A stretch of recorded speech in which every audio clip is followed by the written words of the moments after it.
This is exactly right. The Hulu original series Furious is now streaming on Hulu and Hulu on Disney+.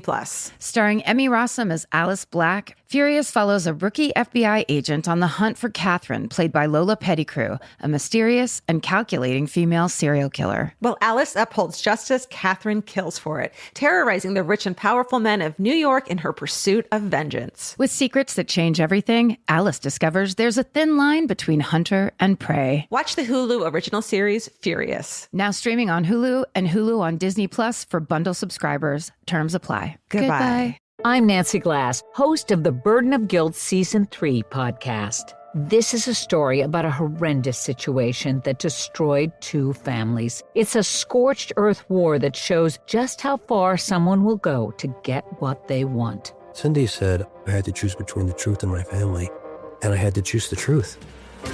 Listen to Season 3 of Burden of Guilt on the iHeartRadio app, Apple Podcasts, or wherever you get your podcasts. Hey, Portlandia fans. Carrie Brownstein and Fred Armisen here. The dream of the 90s is alive in podcast form. We're launching Podlandia, AO Rewatch, our brand new podcast where we revisit every episode of Portlandia together, breaking down sketches, going deep on our iconic characters, and pulling back the curtain on how it all got made. And we'll also be joined by the people who helped bring it all to life. Guest stars, collaborators, and friends, including director Jonathan Kreisel, the mayor himself, Kyle MacLachlan, legendary musician Amy Mann, and many more. Kyle is going for it here. You fully improvised not just words, but a song. Well, I thought you were all going to write a song. I remember you thinking that. Listen to Podlandia, AO Rewatch on the iHeartRadio app, Apple Podcasts, or wherever you get your podcasts. Warning, the following episode deals with mature and disturbing themes, including drug use, backyard disasters, and bad parenting. But listener discretion is not advised, because we dubbed it all out. Now you can listen to this podcast in front of children, in the car with your mother-in-law, or at a public pool. Please note, we are not responsible for the quality or content of the made-for-TV movies mentioned in this episode. Enjoy, mother flip flop.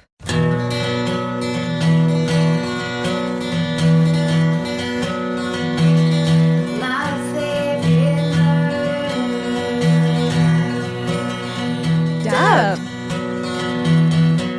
Hello. Hello. Welcome. Welcome to the whole time. My favorite murder. The podcast. In tandem. Splat. Exactly at the same time. Exactly. On exactly at the same time media. That's right. That's Karen Kilgariff. That's Georgia Hardstark. Hi, how are you? Coming at you from our individual homes. Mm-hmm. As per. Mm-hmm. We're not protesting anything. We're staying home. You know why? Because it's just normal. It's what you're supposed to do when you don't want to get a virus and give it to other people. The highly deadly virus, no one knows how it works. Stay home. Yeah. And when wear a mask. When you scream into the law enforcement faces, it turns out it doesn't help at all. It hinders, some would say. Strong start.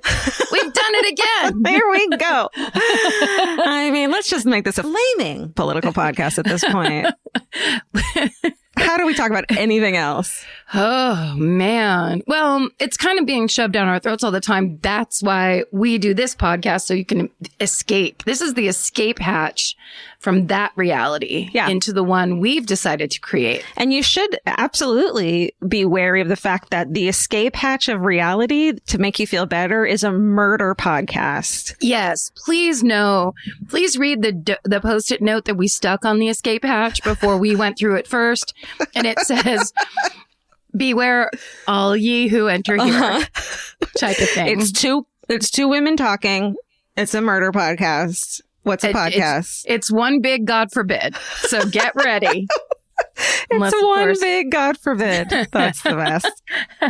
How are you doing with your stability and house and living in it? Well, I mean, that's fine. I think yesterday was a breaking point for a lot of people. I was getting lots of texts like, hey, I'm freaking out. Ha ha ha. So tonight, actually, technically, although in our reality, it's 2 nights away. Got it. It's a full moon. Oh. And I think that has an effect on people, especially when you're indoors and you need to be indoors. Yeah. So just, I don't know. I would say keep conscious of details like that might be affecting you. What does it do? It turns you into a werewolf? You know, like every time there's a full moon, like crime in normal times, crime spikes like crazy. People get a little nutso. It's like kind of like Mercury in retrograde. I think so. Only the moon has much more of a true, direct scientific. You know, we're made of water.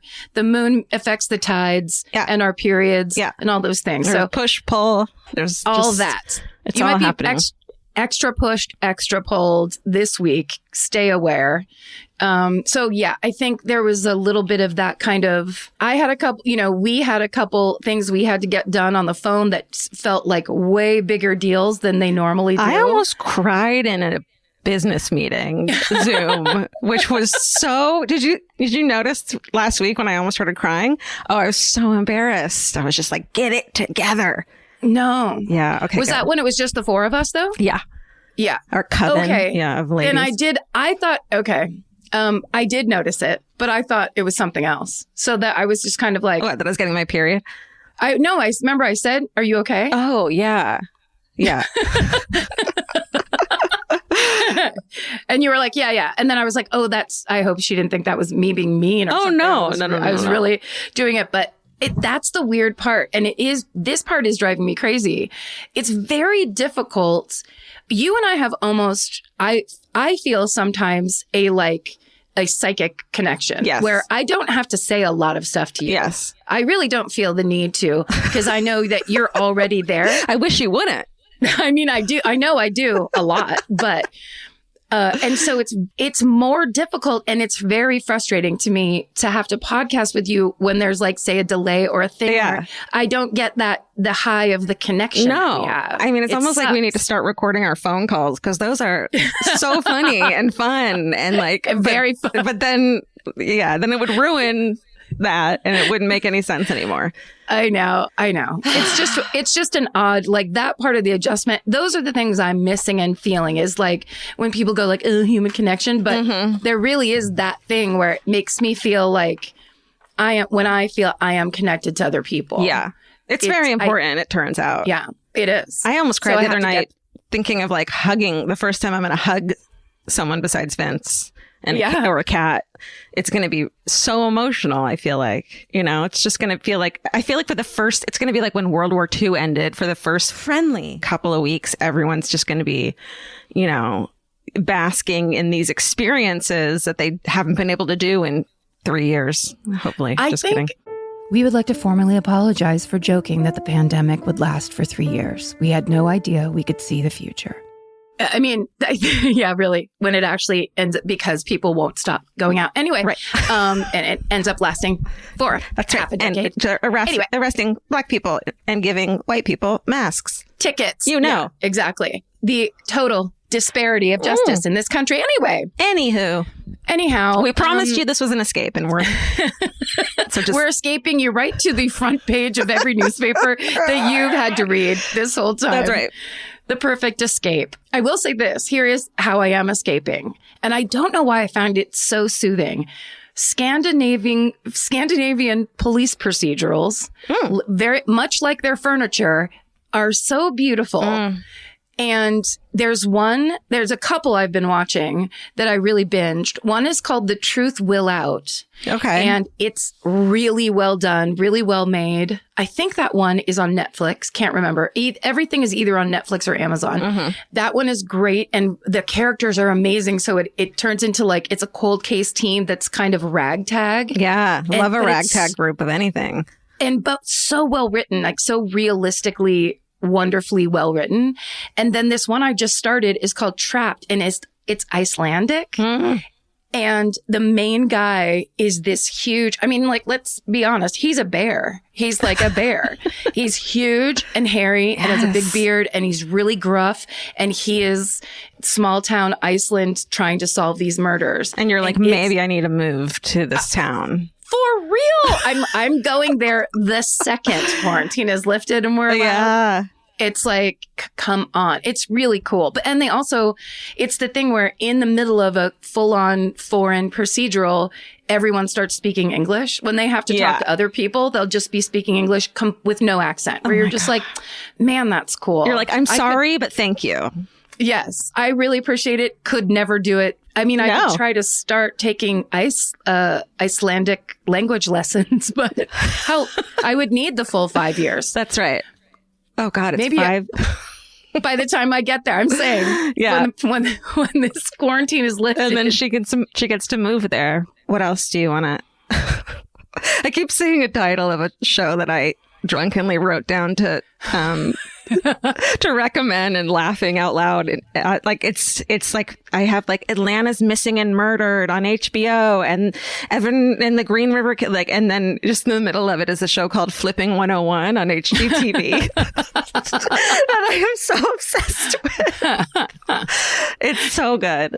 And it's just people redoing houses? It's this guy, they're losing their Snickers. It's this guy, Tarek. He got a divorce from his wife who they had a flipping show. And so now he kind of gets this like short end of the stick show of having to deal with people who've never flipped houses before while she's going off to like marry some dude in Orange County and live in this beautiful house. And I just feel for this guy so much. Wait, Tarek.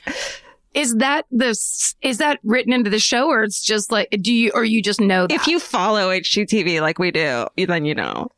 Okay. Like you know who and he seems so, I feel so bad for him. Yeah.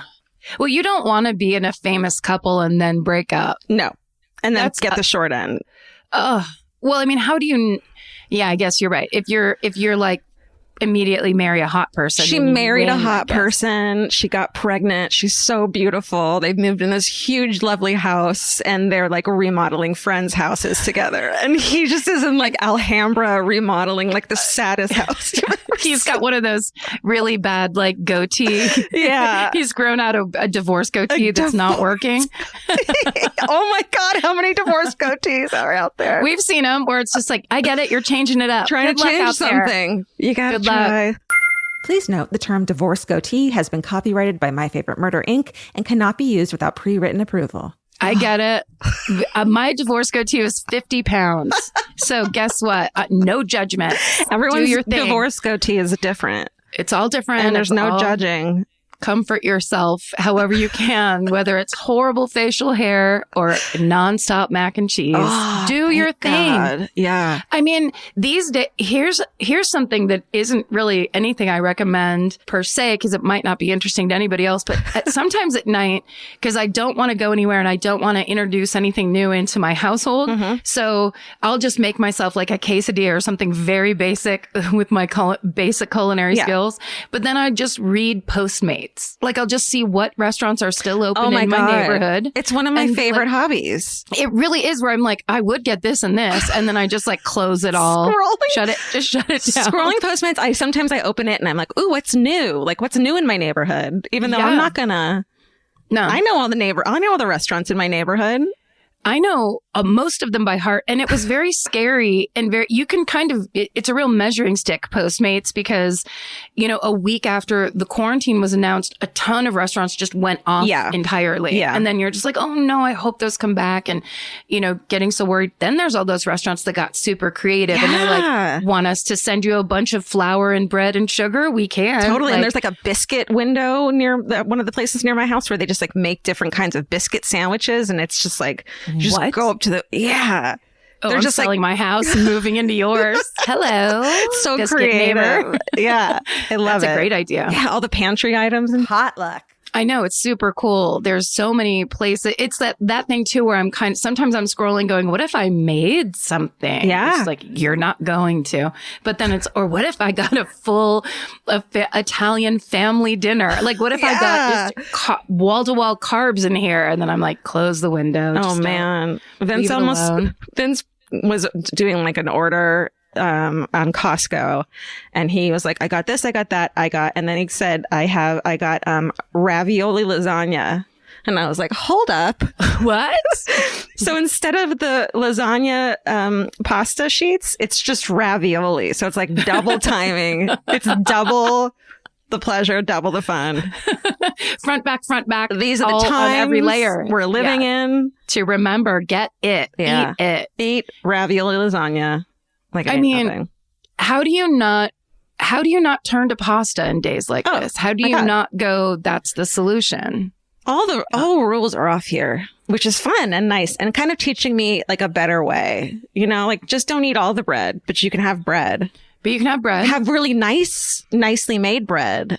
And really enjoy it. Yeah. Don't like beat yourself up while you're eating it. Totally. Have it.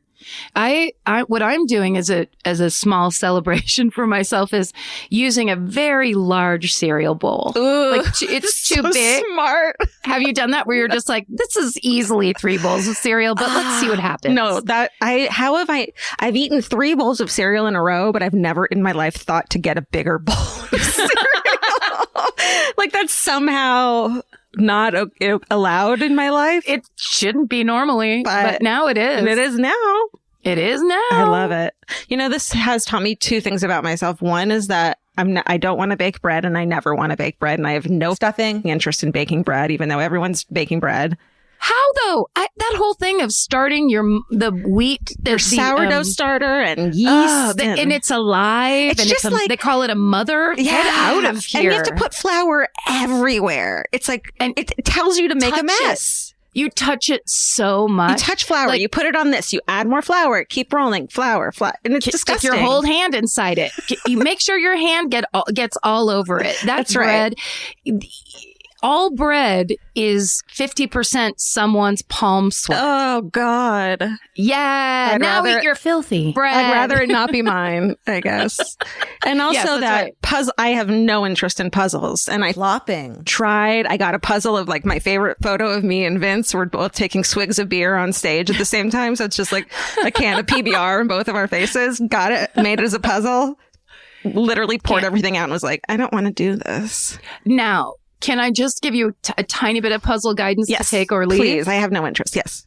When we do calls that are not Zoom calls, that's all I'm doing, baby. Puzzle time. I should be into it. However, yeah. Okay. You know what also it is? Sometimes, and you have to have this experience maybe to really have it start feeling like it's paying off. Mm-hmm. But sometimes I just stare at the puzzle for a really long time and then I'll just pick up a piece and put it in immediate. Like it feels like puzzle psychic ability. And that's what keeps me coming back for more. Because suddenly I think I have this idea in my head. I'm good. Well, that is what's cool. It just crossed my mind that you can get better at puzzles. It's not just like you're always going to suck as bad as you suck at puzzles. It's like your skills get better and better.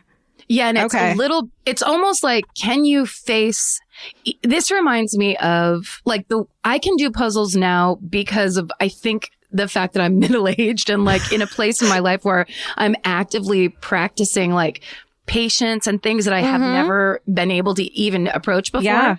And it reminds me of like when I was in my late 20s on speed at like Buffalo Exchange, watching the girl that worked there go through someone's garbage bag filled with clothes. And she would take something out, look at it, and then fold it. And she just very slowly, where I was standing there going like, oh my God, if I had to do that, like I was flipping out. Like, how are you doing this? Yeah. And how are you doing it so calmly? And why do you like it? And this is awful. It's like Zen almost, where she's just this is like origami or something, where it's just right. Like, you have to make sense of it. Not on speed. Right. So it helps. Right. That helps. Oh, that's everything. Speaking of, took me 20 years to realize that. Birthdays. Do you want to talk about your birthday? We can cut this out. Speaking of birthdays. I feel like everyone who's having a birthday during this time, we now will understand what it's like for kids who have their birthdays during the summer. Which is why I have an idea to have a birthday blowout for everybody who has a quarantine birthday when the quarantine ends. That's everyone in the world will all just... I mean, we'll see who I feel comfortable giving my address to, but for the most part, we'll have all the idea. All the birthdays where we're going to get stuck indoors and we'll just have a kind of a... someone just pulled into my driveway. Oh, no. Oh, no, they're only turning around. Good. I pull out a rifle. I like the idea of like a party that might go all weekend long. Oh, yeah. Like you can stay here. You can get a room at the hotel down the street. But like, let's just do it. Let's bring your dog and like blow it out. Let's hang out. Yeah. Can people bring their dogs? Build a dog park in the back. Yeah. Do you know, Absolutely. I get disappointed in a visceral level when I find out there's not any pets at the party I'm going to, you know? Yeah. That means there's no escape hatch for you. That's right. Yep. All right. I know. What else do you have? Oh, no, I just asked you a question. I'm going to let you answer it. No, go ahead. Oh, I don't think I have anything else. Are you going to do a podcast? No. Right. No. Oh, yeah, I can. Go ahead. Do it. No, you go first. Oh, that's what I was going to recommend. And I know I've recommended it before, but my favorite, one of my favorite podcasters who is I think a clinical psychologist and a Buddhist teacher, Yes. Tara Brach. She's doing a series now and it's called Sheltering in Love. And it's all about dealing with the feelings of being in quarantine and the frustrations that come out of it and the feelings that come up and kind of how to hang. And she's really good. Yeah. Like, I think she started it, for 7 weeks ago. She started it when this happened. Yeah. Who knows? But there's now like 5 or 6 episodes of it. And it's just really helpful. Yeah. Like I get up in the morning and as I'm doing, the dishes or doing kind of things around the house, I stick it in and it's just a really nice level set. Okay. So if anyone feels a little spinny or like my thoughts are taking over or I think this or I think that or whatever. You're targeting me right now. I'm pointing in your face with my words. Yeah. It's just I find it so helpful. Yeah, she's incredible. She's just one of the best. Speaking I really of, like her. I finally started listening to Unlocking Us with Brene Brown. And I started and was like, I know everything she says and meh. And then of course I listened to the first few seconds of an episode and burst into tears, which doesn't happen to me.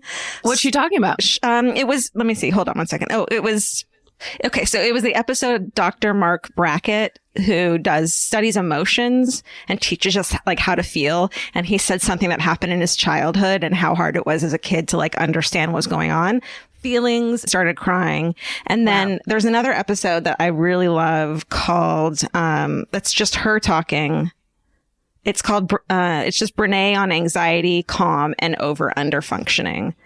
And it's just a 30-minute episode and you just like learn so much and everything makes sense. She started calling like your family that you were born into. She calls it your first family. And that just calmed me in so many ways where it's like, that's not your chosen family. That is the first family that you were born into. And then you get to move on from that if you want. And that just like, I really stuck with me. So, and also the family that you are born into, your family, your first family, or whatever you want to call it, is also, I always compared my family to every family on TV. Oh, and because I did that, did you think I was going to say every other family around? Yeah. Oh, yeah. No, I was always doing it to TV. No, that's, wow. Yeah. So then I would be like, I remember one time in like, 4th grade when I was like trying to confront my mom about that fact she had a job and she wasn't waiting at home when I got home from school to give me cookies. Like or whatever. who? And she like, Mrs. Cunningham or whatever, like any TV mom. And she just literally, she was like, are you kidding me? Like it was like, it was like this thing of like, what are you talking about? Like I have to work to pay for your stuff. Yeah. You know what I mean? Like that's not real. But because that's the idea, you start getting these ideas in your head as a kid. And if no one interrupts and goes, yeah, that's not realistic. Yeah. That's pretty much everybody's mom has to, either work or the job of being at home is work. Yeah. No one's sitting there with their hair done and a bunch of lipstick on going, honey, I need you kidding. Yeah. Like, it's very rare. Very rare. Yeah. TV. Yeah. That's hard. I did that with 90210 and relationships until I was like 20, where I was like, this is how relationships are supposed to be, so dramatic and Red flag. tumultuous. And then I was like, oh, you're just modeling after Brendan and Dylan and Brenda. Yeah. Yeah. It's Shannon awesome. Doherty, friend of the pod. Shannon Doherty. Love you, girl. Hi. You're badass. Shannon Doherty, my sister, we saw her at the Beverly Center the first time my sister came to visit me. I know I told you the story, but the first time my sister came to visit me when I moved to Los Angeles, we went to the Beverly Center and we were walking around and Shannon Doherty walked by and my sister's the only one who saw her. I didn't even see her. That's such a bummer. And my sister looked over at her and she gave my sister a huge smile. Like, I think my sister had the deer in the headlights, like, holy spankers, because it was prime 90210 era. And she gave my sister this huge, lovely smile, like super nice. And then my sister's like, oh my God, Shannon Doherty just smiled at me. I'm like, well, Shark Week. because that's what cute. sisters do. Sisters. Actually, that's the person I've been texting the most during this time and like connecting with the most, which is really nice. My sister? No, mine.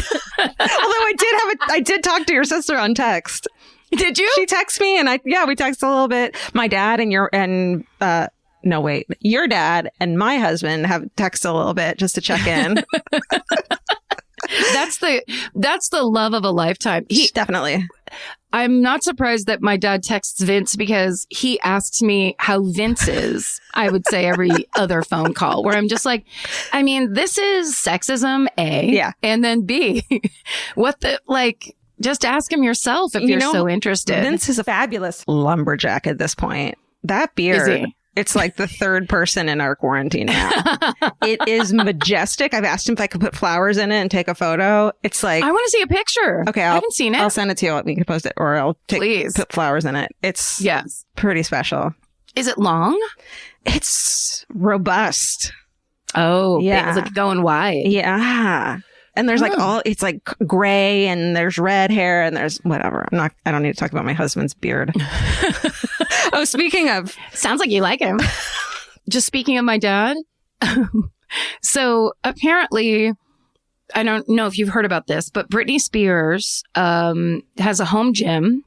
And she made a video on Instagram a couple days ago telling everybody that she left some candles burning in her home gym. And, well, basically, she burned her home gym down. What? Yes. I didn't hear that. Yeah. And so people have been tweeting me the video and going, what would Jim think of this? Oh, yeah. And going like, we need to know Jim's response. So I actually called my dad. Oh, my God. Oh, my God. I called him and I'm like, Dad, you're going to have to hang in there. Now, here's the problem. My dad lost one of his hearing aids somewhere during the quarantine. Oh, no. So he's still waiting for it to be mailed to him. Okay. So it takes a while to explain, where I'm like, Dad, do you remember the 90s pop star? It took a while, but then he's finally like, all right, okay. And then he gets mad at you because he's like, yeah, I know what you're talking about. But I've been explaining it to you. Yeah. And it takes so long that he thinks I just want him to acknowledge that she exists. Right. And then he changes the subject where I'm like, no, there's a story. It's not over. So I basically am like, Dad, she left 2 candles burning and basically burned down her home gym. And this isn't something I can explain to people on Twitter. So I figured I would save it till now because he went, ha ha, and had this loud Santa Claus laugh. I can't even do it correctly. Sounds joyous. It sounds joyous. He loved it. He thought it was hilarious. Where it's like, now that he's retired, the job is so far in the past. He can, I think, be more lighthearted about. He thought it was the funniest thing he'd ever heard. That seems really hard to do. I think these days candles are made in such a way where unless you put it under a curtain. Yes. It's hard to light Chicago on fire with them. And we're going to get a bunch of messages telling me that's not flipping true. And I totally agree. And I know. I mean, but I think there's in some ways, people are at least looking toward that a little bit more these days as candle makers. But clearly there's a large chunk of that story that's missing on Britney's part that it's like, so how many days did they burn? Like, what are you talking about? That 2 candles brought down your home gym. Yeah. And who works out to candlelight is another question I have. For real. Like, that you're on the elliptical, like sipping wine with candles and some Richard Marx playing in the background. Cool. Home gym. A romantic workout? Hey, home gym. That's your dad's podcast. Hey, where he talks about.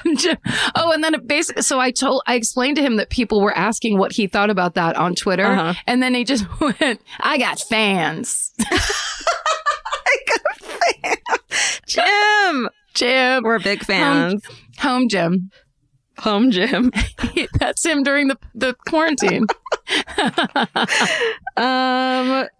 Is that it? Okay, sorry. Oh no, that was the best story. I wish you had led with that. Was incredible. I wish it had been different. I know. Exactly right. Media, that's our podcast network that we started. And we have, of course, the new podcasts are Bananas and I Said No Gifts with Bridger Weiniger, which was in Oprah magazine. Oprah. Mag. Guys, congratulations to Bridger. That is... Oprah picked you, Bridger. It's like his Oprah first picked you. month or two of podcasting and it's in Oprah already.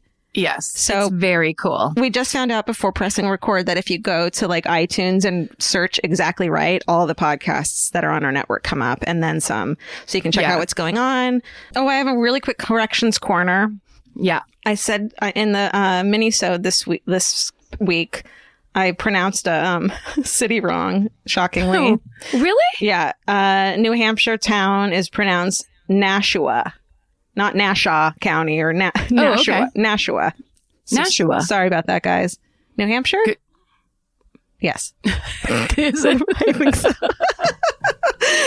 Well, I mean, we need a corrections corner for next week, so I might as well. We really do. This is called creating content. It's how you do it. Yeah. We took a class. We took a class in influencing. An amazing class at Santa Monica City College. Ow. Okay. I'm Nancy Glass, host of the Burden of Guilt Season 3 podcast. This is a story about a horrendous situation that destroyed 2 families. It started more than 7 years ago when Cindy and Kenny were 2 40-somethings who had just gotten engaged. Days later, they walked into a scorched earth war they never saw coming. Turn around and put your hands behind your back. The cops came into my house and threw me in jail. And to Cindy's surprise, her fiancé, Kenny, was charged with abusing one of her children. I never once doubted Kenny, and I always doubted the accusation. On Season 3 of Burden of Guilt, you'll hear a story about the lengths someone will go to in order to get what they want. This case has got to be one of the most despicable. Listen to Season 3 of Burden of Guilt on the iHeartRadio app, Apple Podcasts, or wherever you get your podcasts. This is Chelsea Handler from Dear Chelsea. Every week, the news gets worse, the world gets crazier, and Yamanika is here to tell whoever's responsible, you're the problem. Do you know I just found out who Sydney Sweeney was? If he got a bunch of women, then I should have a bunch of men. Do better or do less so I don't have to do so much. I'm Yamanika, and I'm out. Listen to You're the Problem with Yamanika starting on July 15th on the iHeartRadio app, Apple Podcasts, or wherever you get your podcasts. Hey, Portlandia fans. Carrie Brownstein and Fred Armisen here. The dream of the 90s is alive in podcast form. We're launching Podlandia, AO Rewatch, our brand new podcast where we revisit every episode of Portlandia together, breaking down sketches, going deep on our iconic characters, and pulling back the curtain on how it all got made. And we'll also be joined by the people who helped bring it all to life. Guest stars, collaborators, and friends, including director Jonathan Kreisel, the mayor himself, Kyle MacLachlan, legendary musician Amy Mann, and many more. Kyle is going for it here. You fully improvised not just words, but a song. Well, I thought you were all going to write a song. I remember you thinking that. Listen to Podlandia, AO Rewatch on the iHeartRadio app, Apple Podcasts, or wherever you get your podcasts. Do you know what story I'm going to do this week? Tell me. I'm going to do the rescue of baby Jessica McClure. Starbucks. Girl, going back to the 80s. Oh, good one. How have we not done that great one? Well, it's really out of it's underline, italicized. It's out of the normal true crime milieu, I would say. Yeah. But I was, we were talking about where I was like, we can just do what we would like to talk about. We don't have to we don't have to adhere. And then once I got into it, as always happens, once you start reading articles, there is an unbelievable article by a writer named Lisa Belkin that was written in 1995 for the New York Times, and it's called Death on the CNN Curve. And I recommend everybody read this article. It is an unbelievable expose about this time in the late 80s. So I guess CNN started in 1980. It didn't really start making money until 1985. So before that, it was just this kind of, it was almost like C-SPAN. It was 24-hour news that no one watched. It was really boring and dull. And it was just for, I don't know who it was for. But then, mid to late 80s, it started gaining a little bit of traction.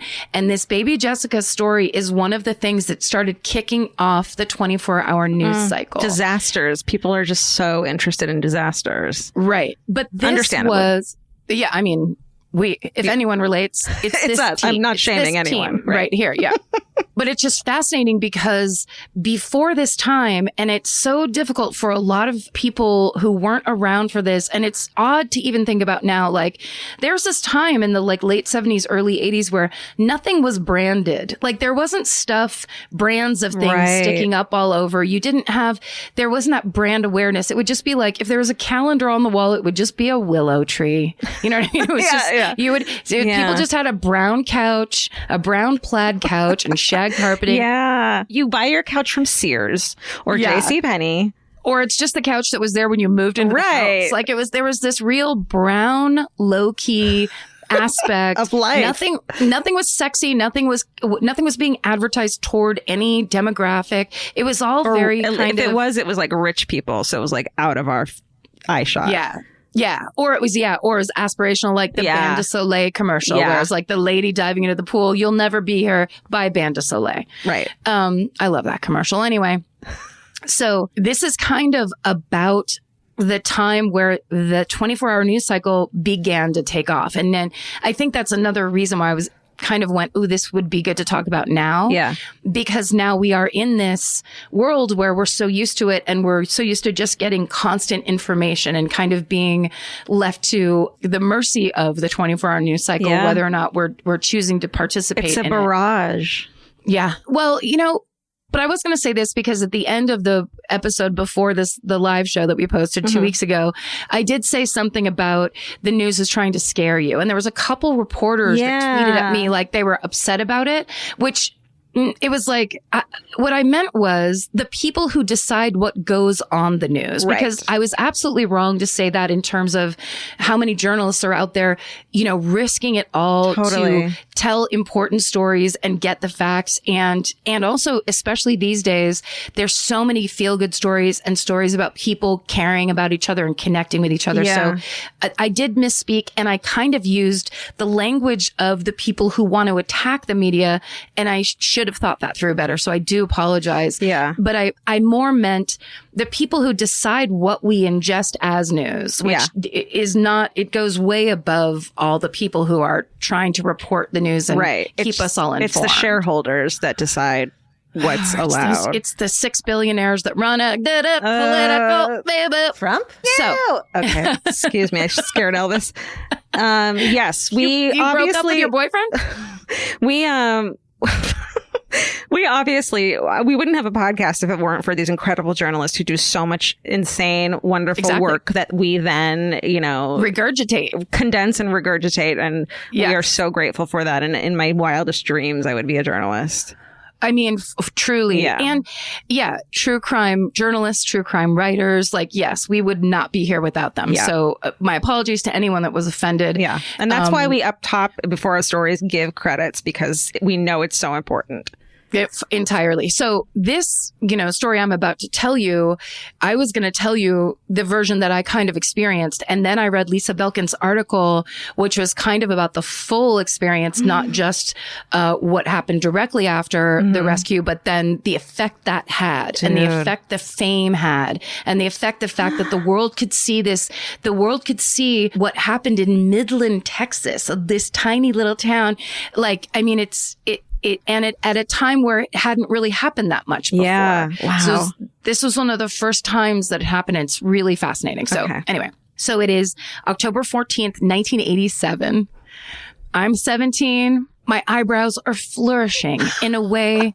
It looks like 2 huge black caterpillars have crawled onto my forehead and made a home for themselves. 17-year-old Karen, what I wouldn't give to just hang out with, just carpool somewhere with her, just have a chat. And she would have done it if you had some California coolers in the backseat. She would be down to clown. Yeah. Big hoop earrings, California coolers, 1987. Amazing. So, but now we're in Midland, Texas. We're not in Petaluma, California. We're in Midland, Texas. And it's the morning of October 14th, 1987. And 18-year-old Reba, her nickname is Sissy McClure. She's at her sister Jamie's house at 3309 Tanner Drive in Midland. And Jamie has a daycare that she runs out of her home. And so Sissy's there with like 5 kids, one of whom is her 18-month-old daughter, Jessica. So they're out all the kids are out in the backyard and Sissy's out there with them playing. And then the phone rings. So she runs inside to grab it. And while she's inside on the phone, she hears all the kids scream. So she runs back outside and all the kids are standing around a pipe that is 3 inches, coming 3 inches up out of the ground and only 8 inches in diameter. And her 18-month-old daughter has fallen down this pipe. It's a mother's worst nightmare. And she's standing in it and freaking out, of course. Oh my God. She can hear I believe she can hear her daughter crying. Oh, I will also say that there's a TV movie that was made in, I believe, 1990, starring Patty Duke and Beau Bridges. It's called Everybody's Baby, the Jessica McClure story. So in that, the mother hears her crying, but I don't know if that's factual. Yeah. That's just what happened in the TV movie. Okay. How deep? So we don't know how deep it is yet. We'll find out. The well? Yeah. You will. Okay. Got it. Okay. So she, of course, runs back in, calls the police. They're there in 3 minutes. And basically, they come to find out that this pipe is basically leading down to an abandoned well. Oh, Flake. So it's very deep, just so you know. Yeah. So the first police officer on the scene is 32-year-old Bobby Joe Hall. BJ is his nickname. Bobby Joe. Bobby Joe, everybody got a nickname in Midland. Bobby Joe, BJ Hall, comes to the front door. Sissy gets there. She is, of course, out of her mind. She just keeps saying over and over, I can't let my baby die. I got to get her out. So Officer Hall assures Sissy that they're going to save Jessica. He tries to look down this shaft to see her, but it's too dark. He can't see anything. He calls out her name a few times. There's no response at first.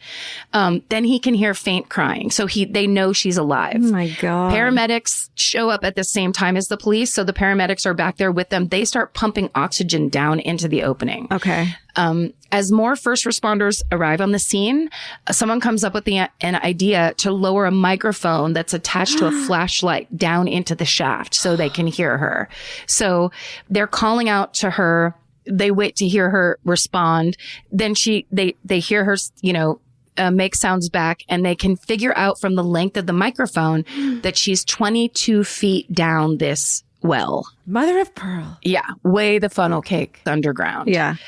So after that, a little while after that, they figure out a way to lower a video camera down into the well. And so they can see like how she's down there because they don't understand. And essentially they lower it down. They get this kind of side view and she has fallen down. So the diameter is 8 inches of this pipe. How big is that? What's that like? 8 inches is less than a foot. So it's like if 12 inches is a foot. Got like that. Yeah. Take a deep breath and repeat after me. I like myself. I love myself. I forgive myself.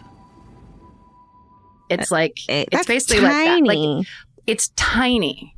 Like it's a big, huge pipe, but tiny for a child to fall into. There's no wriggle room for her at all. Not at all. And in fact, what they realize when the video goes down there is that she's stuck with her right leg up and pinned to the wall and her left leg down. So she's kind of in the splits a little bit. Oh, baby. Yes, I know. So the Midland Fire and Police Departments, they work together. They come up with this plan and they're like, we have to dig a second shaft next to this well and then tunnel across and then get in access and get her out that way. Okay. So the city of Midland gets a backhoe over there. They tear down the neighbors' fences. And this is a funny thing too. So this neighborhood is very kind of like lower middle class, like the houses, the houses all look like my old house. It's just like a basic 2-bedroom house. Yeah. You know what I mean? Yeah. All these houses are little square little houses. They went up in the 70s Yeah. And they're like with 5-foot fences in the backyard. So if you stood in your backyard, you could see into your neighbor's backyard like, hey, what's up? It's not like 8-foot fences is like that. So, but they're like, they have to come in and like knock people's fences down, get this backhoe in there. They start to dig down 2 or 3 feet and then they hit basically bedrock, like really hard rock. They've realized that they're going to need something with more power. It's not a backhoe isn't going to do it. So they bring it. Luckily, they're in Midland, Texas, which was like an oil town, big time. So there's all kinds of like, you know, drilling for oil type of places. Everyone knows what we mean. We're from California. Oil place, you know, they're everywhere, and all the drill, like all they have, all this heavy equipment is around town because of that. Luckily, Texans know what we're talking about. They know and they relate. And hey, what's up, Texas? You've always supported us. Thank you. Okay. So they bring in what's called a rat hole rig, which they usually use to drill holes to sink telephone poles. Okay. So even using heavy machinery, it takes hours. And basically, if like as the hours pass, this backyard is starting to fill up with firemen, policemen, paramedics, volunteers, people who are hearing there's a little girl trapped, and people saying, okay, well, I have this rig and I used to work at this, you know, like all these people that know drilling, and they're showing up to help. So the whole backyard is starting to fill up with people. And one of those people is 36-year-old police detective Andy Glasscock. And he is actually going to spend the next 72 hours essentially laying on his belly on the ground next to this opening, calling down to Jessica and getting her to respond to him to make sure that she is still alive. He's like the hostage negotiator, but in a sweet way. Yes, he's the baby hostage, and the hostage taker is the well. The baby down a well, the victim, whisperer. So he's a dad himself. So he's saying that like he's calling down, making her say stuff back to him. And so he said after a while he could tell what her mood was. So she would switch between angry huffs or pained whimpers or cooing. And she would answer 80% of the time, but in the 20% when she wouldn't respond, of course, everyone would get super nervous. Yeah. Then they would say, oh, maybe she's sleeping or she's just really exhausted. And then Andy would go yell down the pipe, what does a kitten go? How does a kitten go? And then they'd hear meow. Oh my God. So, right? That's the saddest. Oh. And at one point, kids can't not respond to what does whatever go. Yes. They're trained. By 18 months, all American children are trained to tell you what every animal, every sound every animal makes. At one point, they pause in the drilling, and it's really quiet. And then they can all, because the microphone's down there, they can all hear her singing, Winnie the Pooh, Winnie the Pooh, to herself. She's comforting herself. And I'm editorializing here, but I imagine all those big, strong Texan men lost their shit. Absolutely. And in a very strong, manly Texan way, cried or brushed a single tear off and then got mad and demanded that someone bring them coffee. Whatever. Awesome stuff.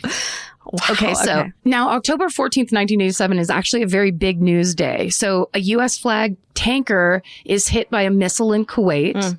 First Lady Nancy Reagan is actually hospitalized for breast cancer, and the Dow Jones drops more than 100 points that day. But none of those stories capture America's attention the way baby Jessica being stuck in the well does.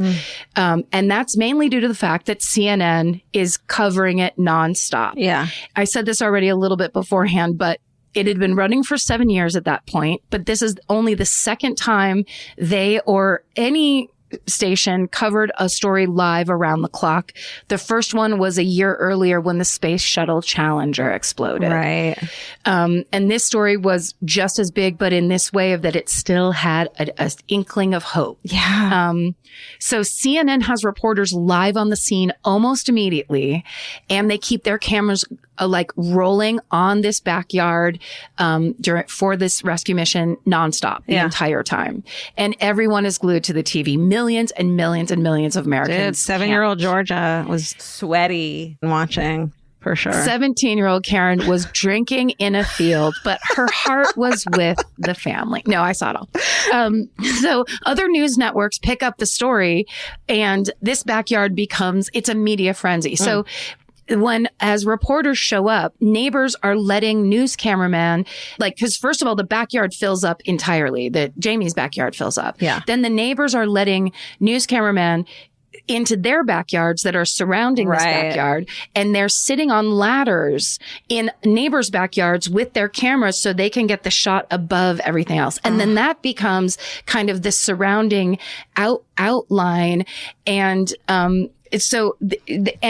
those spots are like coveted news spots because those are all the people that have the shot. You know what I mean? So it's like ringing it. So all these guys are sitting up, and then they need somebody to go down and like hold the ladder. It was all like jostling for space. It was like a really big deal. Midland's local TV station, KMID TV, they start getting calls from all around the world for people asking for updates on Jessica's rescue mission. Holy sinkhole. So the places that didn't have CNN or couldn't do it, people are just calling in, hearing about it.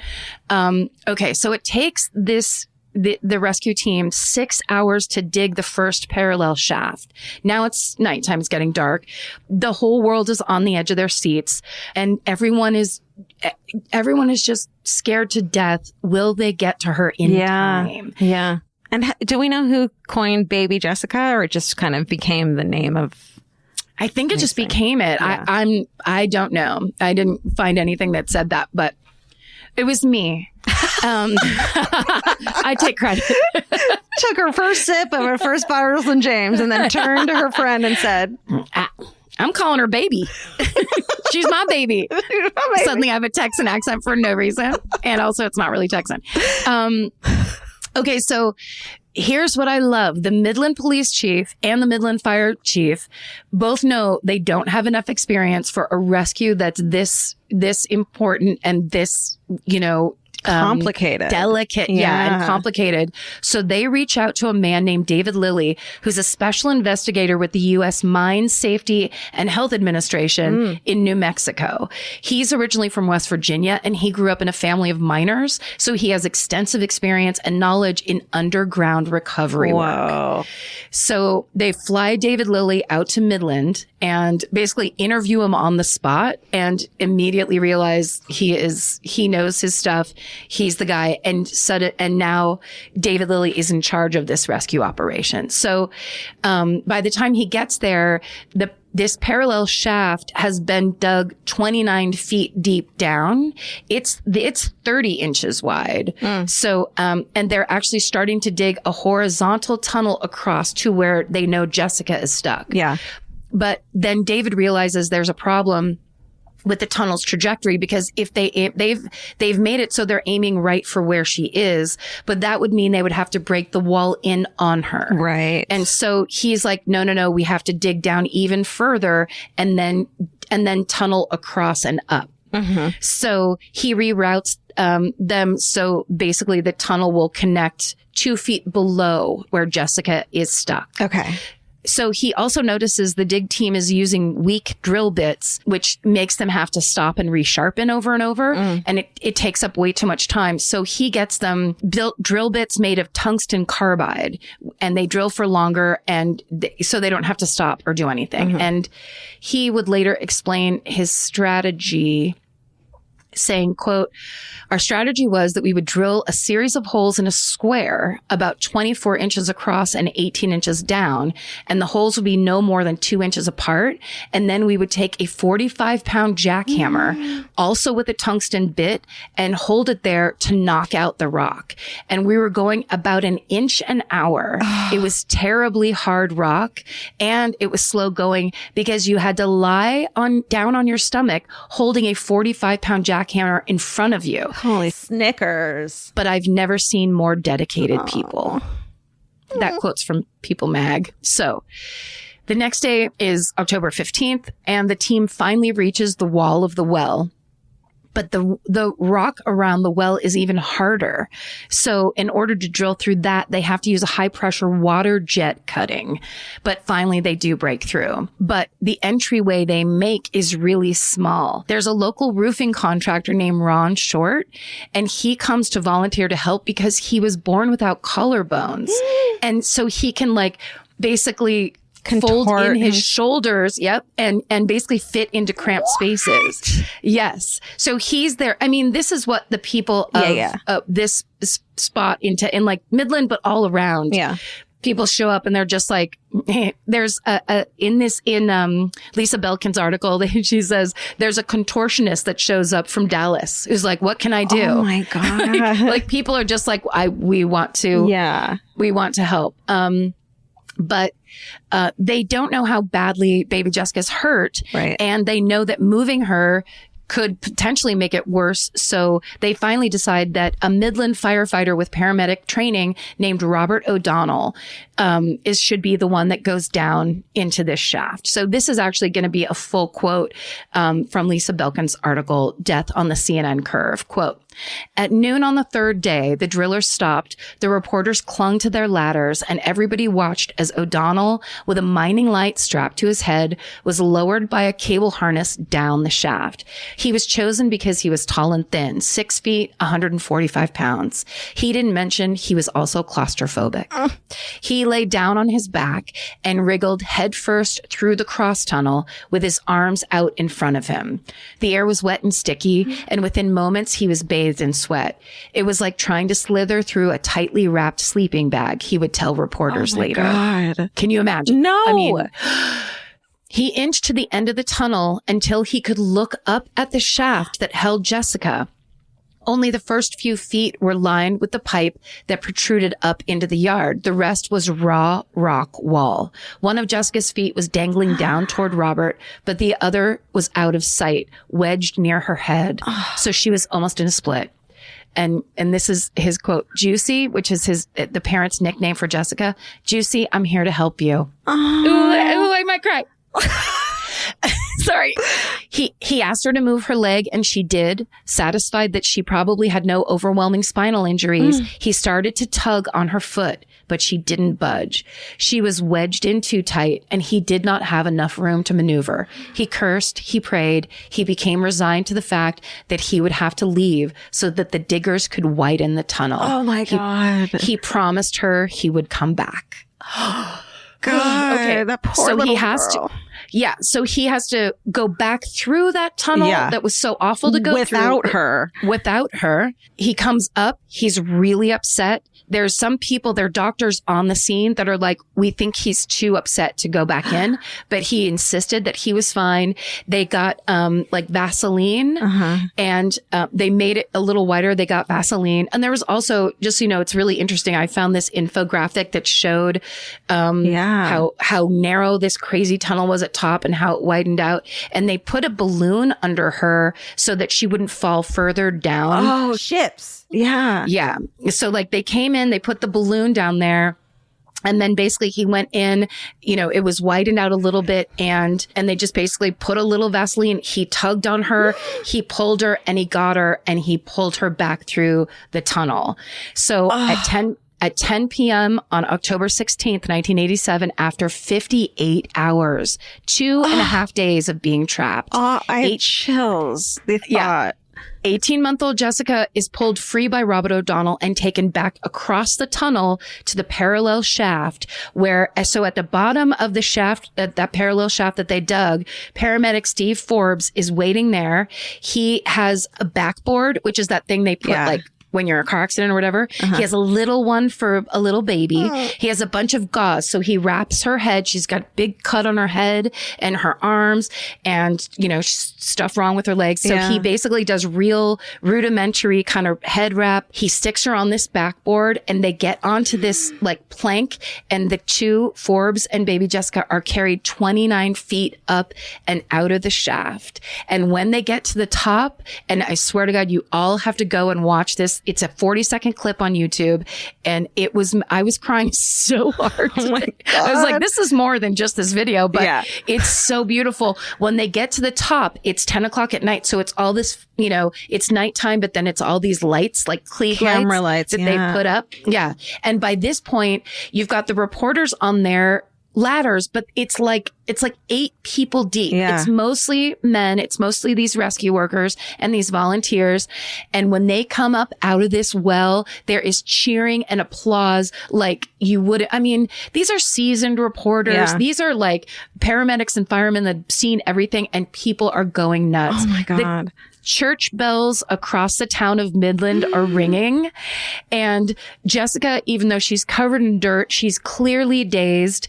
Her mom is right there trying to get to her. She's alive. And at this point, all three TV networks, because it's 1987, break into their regular programming to announce that baby Jessica has been rescued. Dan Rather actually said, live from Midland, Texas, Jessica McClure is up. She's alive. What a fighter. So good. Okay. So she's taken to the hospital. Baby Jessica's taken to the hospital. And just in the video, there's a paramedic, basically Steve Forbes. So Robert O'Donnell is the one who got her out of the well, handed to Steve Forbes. Steve Forbes is the one who secured her and brought her up out of the shaft. And then Forbes handed Jessica to paramedic Bill McQueen. And he's the one that you see walking her out very quickly out of that backyard into a waiting ambulance. Okay. She's rushed to a hospital. She's in the hospital for over a month, about 36 days. Wow. She's got a pretty bad wound on her forehead. And because her foot was above her head the whole time, the loss of circulation, she actually got gangrene, and they had to amputate one of her toes. Oh, no. But other than that, she's okay, which is pretty amazing. Over the next few years, she has to have about 6 surgeries. But aside from a forehead scar and the toe, she's totally fine. And her hospital bills are paid. All the doctors that worked on her donated their time, and then her remaining hospital bills are paid by anonymous donors. Wow. And the entire world begins to send gifts and toys and cakes and all this stuff to Midland, Texas for baby Jessica. She is totally inundated.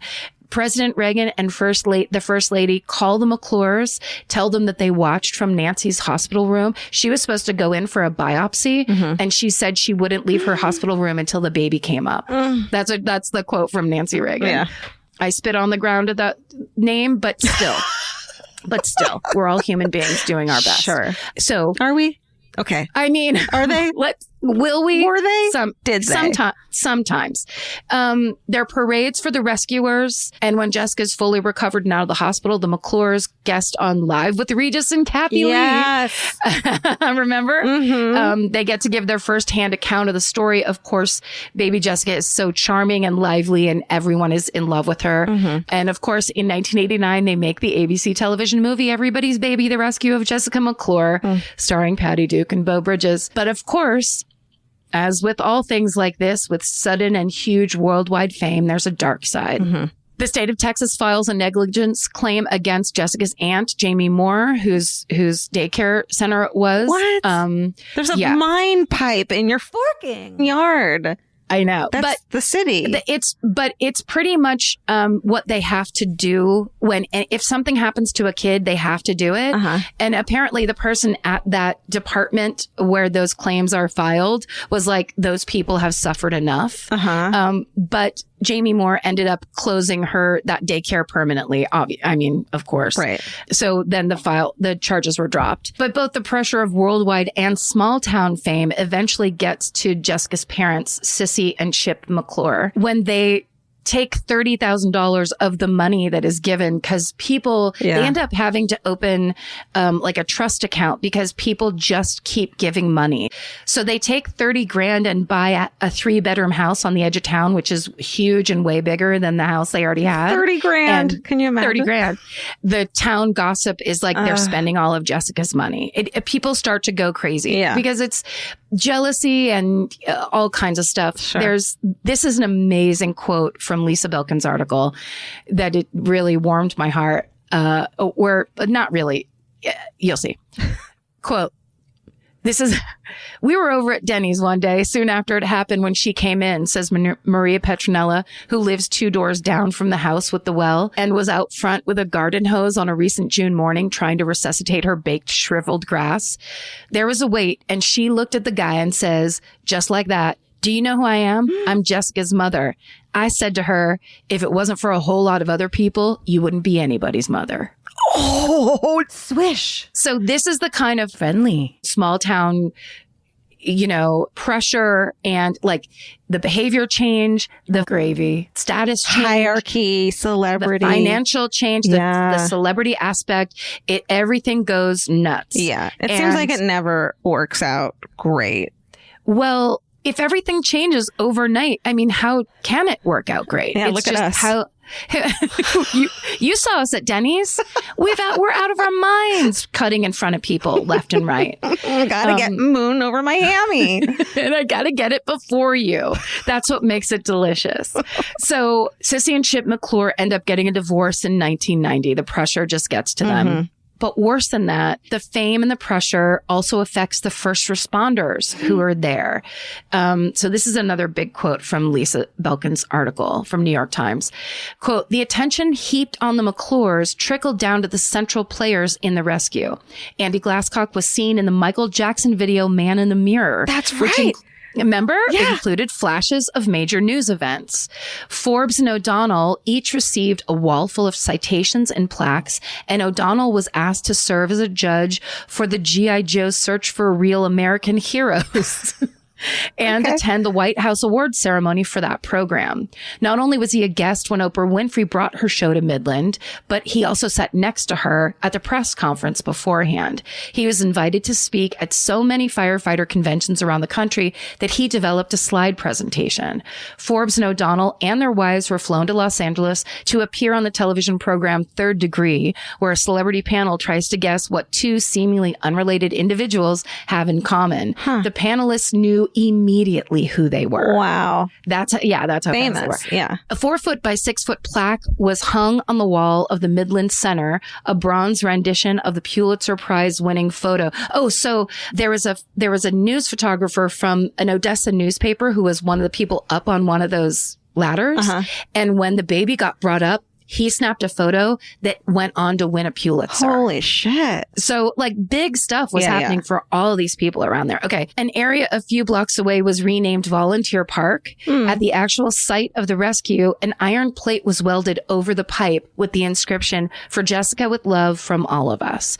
In an emotional ceremony, the rescuers, including O'Donnell, planted a red bud seedling surrounded by a ring of lavender chrysanthemum over the refilled parallel shaft. Sounds beautiful. Yeah. So then, of course, Hollywood comes calling. And there's multiple offers for movies. So the rescuers and the volunteers become divided into 2 warring factions. And they each accuse the other of only caring about the money while claiming that they're the ones who care about the story being told. Right. Or they did the most important work and whatever. Yes. Yeah. So essentially it's that first wave. No one's experienced any of this before, and everybody gets, everyone as I like wants to say, in on it. High on their own supply. Amen. So the one who seemed to suffer the most from this fame and then its inevitable sudden withdrawal was the fireman Robert O'Donnell, who first pulled Jessica out of the well. When the phone stopped ringing, he became depressed and listless. He then became addicted to painkillers. Eventually, his wife left him. He lost his job as a fireman. And then soon after the Oklahoma City bombing in April of 1995, clearly suffering from PTSD, he drove down a lone ranch road and shot himself in his truck. He left a note that said, "No help from nobody but family." Oh, God. Just so tragic. And I didn't know anything about that part of the story until I read Lisa Belkin's article. And please go read this article. It's mind-blowing. She spent a lot of time with him before he died. Wow. She spent time in Midland. She tells the story from the inside of watching this town, like, go through this amazing, beautiful, miraculous event, and then basically the fallout and how it affects people afterwards. It's really incredibly PTSD reported. is an ugly thing. Apparently when he was watching the rescuers go into,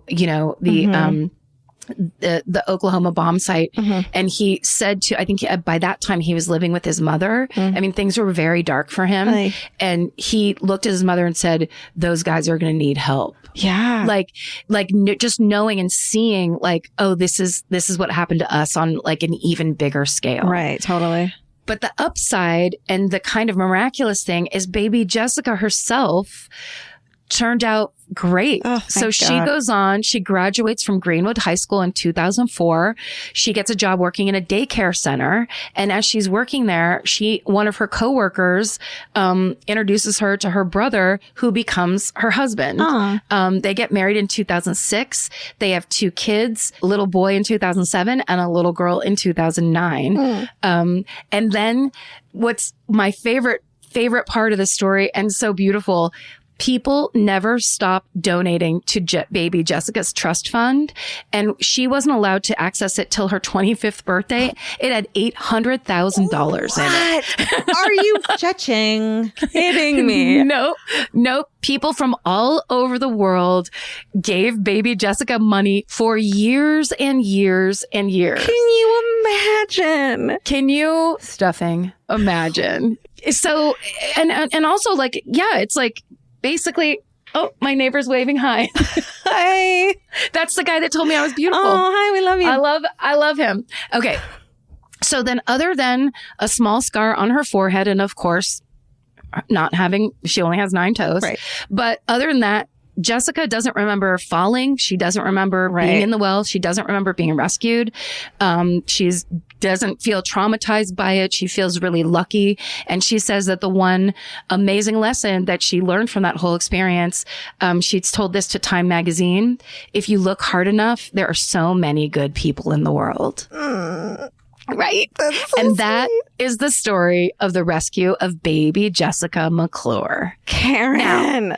Now, here's a postscript. Okay. And this is real. And I've told a bunch of people this. So, cause at first I was like, I'm not going to tell this story on my podcast because then someone's going to steal my idea.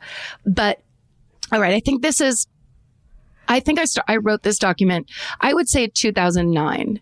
Okay. And it was, this is something you wrote. This is something, okay, so this is this idea I got. I think it was like, I was probably unemployed, kind of just, and I started thinking about this story because of how amazing it was and how big it was at the time.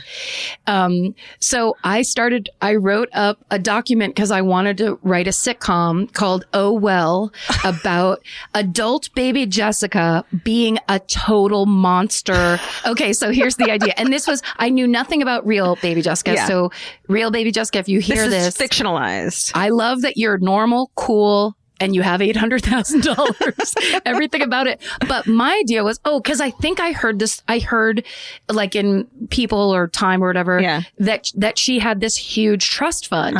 And in my mind, it was like, it's $7 million or whatever. So here's my document. It's a sitcom called Oh Well, and it takes place in Midland, Texas. Baby Jessica is now grown up and lives in a mansion built over the well she fell into when she was 18 months old. A trust was set up that day that the public made donations into, which has resulted in her living and behaving like a millionaire. She loves horses. Everyone still calls her the baby. Her mansion is built over the well and she talks into it like a friend at night. She has a know-it-all butler, a scroungy family. The town worships her. She has flights of fancy from the trauma she suffered as a baby. So animals and creatures come to visit her from time to time that she first met while she hallucinated them down in the well. Oh my God. She's treated like a holy relic in the town. People come from all over to see her. And she's constantly being asked to do talk shows and parades. And she's horribly jealous of any other child in peril on the news. Oh my God. So let's get that made. This is going to be my next big project. It's called Oh Well. It is not based on fact, but I love the idea of like someone like this, that you're just going to take it. You're just going to be a rescued baby and then be like, now you're all my servants for the rest of your lives. I hate that other famous baby. How dare that baby be rescued? I'm the rescued baby. No, but she's like 39. All right, that's my story. That's the best. Great job. That was so awesome. I love that you did that. What a great idea. Thank you. I mean, I like the disaster story element of it, but it's a happy ending. Well, and like there's this tragic element to it that I think it's that, again, that kind of thing. No one talks about stuff like that. Yeah. So it's like we all know the baby Jessica story, and we all, like a lot of us read about like the trust fund where it's like, well, that's kind of beautiful. But the Robert O'Donnell's role that he played, and then the way, like, what a wonderful thing and how much it meant to him, obviously, but then the way, the fame and the kind of like being in that spotlight and how it can affect you if you are, you know, of a certain makeup or you just like, obviously no one in that town thought anything like that was going to happen. No, and they weren't prepared for it, and they didn't get, the attention needed after. Yeah. That's sad. I'm Nancy Glass, host of the Burden of Guilt Season 3 podcast. This is a story about a horrendous situation that destroyed 2 families. It started more than 7 years ago when Cindy and Kenny were 2 40-somethings who had just gotten engaged. Days later, they walked into a scorched earth war they never saw coming. Turn around and place your hands behind your back. The cops came into my house and threw me in jail. And to Cindy's surprise, her fiancé, Kenny, was charged with abusing one of her children. I never once doubted Kenny, and I always doubted the accusation. On Season 3 of Burden of Guilt, you'll hear a story about the lengths someone will go to in order to get what they want. This case has got to be one of the most despicable. Listen to Season 3 of Burden of Guilt on the iHeartRadio app, Apple Podcasts, or wherever you get your podcasts. Hey everyone, it's the Jonas Brothers. This week on the podcast, Hey Jonas, we're hanging out with Michael Bublé. After Kevin's recent interesting confession about Michael, we figured there's only one thing to do. We must invite Michael Bublé on the podcast, and we want to know what's on his Sexy Time playlist. You know, I did an interview, and they're like, have you heard about this Jonas Brothers thing? And they were like, what did you think of it? And I was like, well, I mean, it's reciprocal. We talk about Kevin's confession, Michael's reaction, and a whole lot more. Our conversation with Michael Bublé is out now. Listen to Hey Jonas on the iHeartRadio app, Apple Podcasts, or wherever you get your podcasts. This is Chelsea Handler from Dear Chelsea. Every week, the news gets worse, the world gets crazier, and Yamanika is here to tell whoever's responsible, you're the problem. Do you know I just found out who Sydney Sweeney was? If he got a bunch of women, then I should have a bunch of men. Do better or do less so I don't have to do so much. I'm Yamanika, and I'm out. Listen to You're the Problem with Yamanika starting on July 15th on the iHeartRadio app, Apple Podcasts, or wherever you get your podcasts. Are you going to tell me a story? I'm going to tell you a story. It's a little bit legendary, like yours. Yeah. This is the deaths of Sid and Nancy. No, dude. How have we not done this? All the times we've done shows in New York, and neither of us thought to do this. It's crazy. Me and my friend Laura Milligan, when we used to get drunk in the 90s, I think it was with Laura. I think we used to say, like doing that. Sad. It's the best. Sad. I remember the movie came out, Sid and Nancy came out in 1986. And I remember I must have seen it, you know, in the 90s at some point, being like, this is the most romantic story ever. And then now I'm studying it as an adult. I'm like, this is trash. It's so depressing. I remember hearing the quote where Sid Vicious said, like, sex is boring and stupid. And I was like, oh no, am I perverted? I think it's great. I think it's great and exciting. No, you're fine. You're not the problem here. I'm not on heroin. I think that's the key. Finish the sentence. Sex is boring and stupid when you're on heroin. Right. So I got information from a website called History Collection, People Magazine, Mental Floss, Rolling Stone, the website Independent. And there's 2 articles on the Independent. One is written by Joe Summerlad, and the other one, I swear I looked so hard and could not find who wrote it, but it was from like 93. So maybe they just didn't have it, but it might have been Joe Summerlad for all I know. A Daily Beast article. There's a documentary called Who Killed Nancy, and then also Wikipedia. Karen, ready? Yes. Okay, this is the Sex Pistols. As you know, they were an English punk rock band. They formed in London in 1975, and they were responsible for initiating the punk movement in the UK. It was already going on in New York, and the Sex Pistols were like the main thing going on in London. And they're regarded as one of the most influential bands in the history of punk and music, popular music. The group originally consisted of John Lydon, aka Johnny Rotten. He was singing, Steve Jones was on guitar, Paul Cook on drums, and Glenn Matlock was the bassist. But in early 1977, Glenn Matlock was kicked out of the band, or he decided to leave because his mom hated how anti-Crown the band was and like forced him to quit, which is really adorable. And so he was in the name of all that's royal, get out of that band. How dare you? And just really quick, can we say, if you haven't heard Jonesy's Jukebox, it's one of the best radio shows. Steve Jones has this radio show that has in driving in traffic in Los Angeles over the years I've lived here, saved my life. It's influential. It's so good. Amazing. So Glenn quit the band for mom and was replaced by Simon John Ritchie, aka Sid Vicious, even though Sid had no idea how to play bass. Okay. I really love that. I really love and respect the fact that he would get on stage and kind of not know how to do it. No, it's great. It's so punk rock. Yeah. It doesn't matter. Yeah. So Simon John Ritchie, who I'm going to call Sid Vicious from now on because it's easier, was born on May 10th, your birthday is the 11th. That's right. 1957 in England. And his father flakes out on his mom. Her name is Anne. And so she remarries the stepfather. 6 months after their marriage, he dies of cancer. No. How sad is that? Like, you got this second chance and that happens. Ugh. So Sid Vicious's mom raises him alone in East London. And by all accounts, Sid's mother, Anne, was not great, very problematic. She was heavily involved in drugs as both a user and a trafficker. And when Sid was a toddler, his mom used him as a drug mule. She'd stuff his clothes with packages of hash and smuggle them from Spain to England.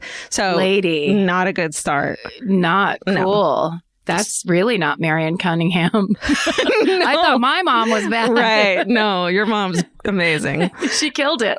Sex Pistols singer Johnny Rotten said that once he was hanging out at Sid's house on Sid's birthday when they were like friends as young teens, and Sid's mom gave Sid a bag of heroin as a birthday present. And I think even for punk rockers, like Johnny Rotten was like, what the hockey sticks? And then Sid was like, oh, she means well. She just knows that heroin relaxes me. So it's all fine. God, dish. Yeah. That's awful. It's so awful. It's not fair. So Sid had first met Johnny Rotten in 1973. They were both students at this technical college in their later teens, and they had been hanging out in this little burgeoning punk scene that was actually pretty small in London, and it originated in this little clothing shop called Sex that was run by Vivienne Westwood. Yeah, did you know that? Yeah, and there's an amazing documentary about Vivienne Westwood. If you haven't seen it, it is. I have to watch it. I'll look up the title. It's amazing. She did it in the face of everyone going, this is disgusting. And she would win these awards and everyone in the fashion industry would be mad because they all wanted everything to look like those weird 90s plain suits. And she was up there. Yeah. Yeah, exactly. And she was like, how about a kilt and a tank top? And she's amazing. So truly amazing. I mean, the fact that they named their clothing store Sex just shows you like so cool. So it was Vivienne Westwood along with Malcolm McLaren, who becomes the Sex Pistols manager, and the clothing store specialized in clothing that defined the look of the punk movement. So Johnny Rotten nicknames this kid, Simon, his friend, nicknames him Sid Vicious because Johnny Rotten's had a pet hamster named Sid that he named after Syd Barrett, the founder of Pink Floyd. And then one day the hamster bit Sid, and they yelled about him being vicious, and so now his name is Sid Vicious. Legendary. Kind of an innocent beginnings. Right. And actually, I didn't know this, but Sid Vicious was originally a drummer, and he was the original drummer for Susie and the Banshees. Really? Yeah. So we actually could play an instrument. It just wasn't the bass. Even more punk. Yeah. It turns out they're not interchangeable. So when the Sex Pistols needed a bass player, Johnny Rotten didn't care that he couldn't play. He brought in his friend Sid Vicious in February of 1977, and Sid Vicious never really learns to play, but he had been a big fan of the Sex Pistols. He had been at every show, and I think what mattered more for them was that great punk rock style with the spiked black hair, leather jacket. He wore a shirt that had a swastika on it and he said it was like a political statement as a normalizing the swastika. But, it's England and 2 decades past the bombing of your town. No, dude. No. So it doesn't matter what your intention. Right. It doesn't matter what your intention is. It matters what the impact is. Exactly. As we've all learned. Right. So on their debut album and only album, Nevermind the Bollocks, Here's the Sex Pistols, Sid Vicious, for the recording was in the hospital with hepatitis. So he was only on one song where he plays bass, but even that track has to be dubbed over by Steve Jones. So despite the success of Nevermind the Bollocks, which is a great album, Bollocks? Bollocks? Is it Bollocks? Is it an O You're or right. No. Jesus. I feel like you're my teacher. I'm clocking you. No, I'm I like it. you. I'm trying to be punk and mispronounce things. Mom. Honey, it's Bollocks. Bollocks. Despite the success of Nevermind the Bollocks, the band never records another album, and they break up after 2.5 years of being a band, which is a fact that many people blame on Sid's new girlfriend, Nancy Spungen. Mm-hmm. Let's talk about Nancy. Sid. That's good. So Nancy Spungen is born in 1958 into an upper middle class Jewish family, which I didn't know, in Philadelphia, Pennsylvania.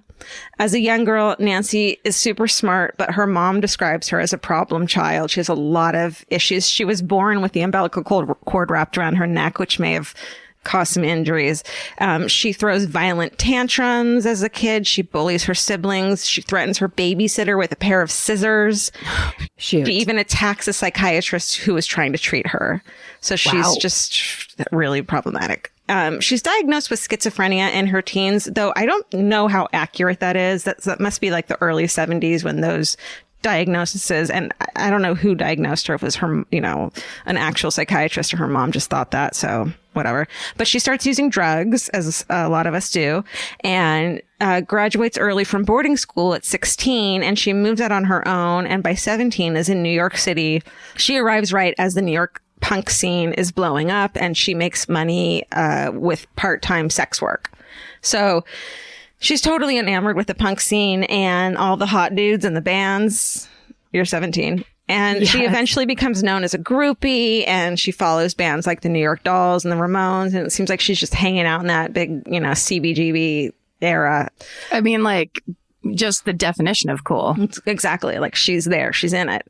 But she is regarded as a loud and obnoxious and unlikable, which I'd like to say is kind of the most punk rock thing you can flopping do. It really is. So yeah, I feel like it's either that people have a problem with that means you must be really over the top, or maybe they're just not punk rock enough. But she's rejected by other groupies and accepted by the musicians mainly for her ability to get heroin. And supply heroin to them. So she follows the punk band Johnny Thunders and the Heartbreakers. They go to London for their tour there in 1977, but they tell her to get lost. I think their manager was like, this chick is problematic. She just anyone she's around becomes a hot dog addict. Yeah. Which is I think they can do that on their own. And she ends up meeting the Sex Pistols instead. So when 19-year-old Sid Vicious and 18-year-old Nancy Spungen meet, they're inseparable right away. They move in together really quickly. And in a Daily Beast article, Malcolm McLaren writes that Nancy teaches Sid all about, quote, sex and drugs and the lifestyle of a New York rocker. And some people think that Sid lost his virginity to Nancy, actually. Oh. Yeah, because he liked heroin more than sex. So Who knows? Sex is stupid and boring. A whole lot of people blame Nancy for Sid's heroin addiction, but it seems like his mom might be the bigger issue, and he was fine before Nancy came along with that. If he was getting it for his birthday, it's her fault. But I guess like heroin at that time in the London scene wasn't big, and everyone blames Nancy to bringing it over to then like introducing it to that scene. Wow. I know. Okay. So in the documentary Who Killed Nancy, everyone talks about how Sid was like so smart and sweet and a goofy kid with a great sense of humor. It's like fun to be around. And he was this young, impressionable dude. But then they go on to tell these forking stories about him and what an awful, violent person he was. But like they tell it lovingly, but he actually tortured and killed cats. There's multiple stories of him doing that. He would go out looking for fights and go out to shows like looking for fights. He used his belt buckle or a bike chain as a weapon after he'd pick a fight with someone. At one show, he threw a bottle at a girl and permanently blinded her in one eye. Jesus Christ. There are stories of him vomiting on groupies and getting into fights at shows and like swinging, and swinging his bass at like the audience, trying to hit them on purpose. He's like, mommy, I'm so bad at you. Mommy, please love me. Mommy. Yeah. So Johnny, of all those things, purposely throwing up on people is so awful. I'd rather take a belt buckle to the cheek than have someone puke on me.